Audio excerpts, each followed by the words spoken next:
قربانی کے جانور سے 7 اجزاء کا کھانا مکروہ تحریمی ہے، اور یہ بات نہایت اہم ہے۔ ان میں سے ایک پتا ہے، مثانہ ہے، شرمگاہ ہے، ذکر ہے، خصی ہیں، ودود ہے اور خون ہے۔ ان 7 اشیاء میں سے جو نہایت اہم چیز ہے اس وقت ہمارے معاشرے میں وہ رائج ہو چکی ہے، وہ ہیں جانور کے خصیے، جسے ہم کپورے کہتے ہیں۔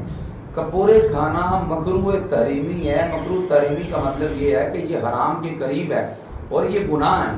ہمارے اکثر ہوٹلز پہ کپورے پکتے ہیں، لوگ بڑے شوق سے کھاتے ہیں۔ یاد رکھنا یہ پکانا بھی ہوٹلز پہ ناجائز ہے، اور پھر گاہکوں کو کھلانا بھی ناجائز ہے، اور گاہکوں کا آ کے کھانا بھی اس کو ناجائز ہے۔ اس وجہ سے یہ مکروہ تحریمی ہے، اس سے بچنا از حد ضروری ہے۔ اگر ہم کپوروں کو کھائیں گے تو پھر اللہ رسول کی بارگاہ کے مجرم ٹھہریں گے۔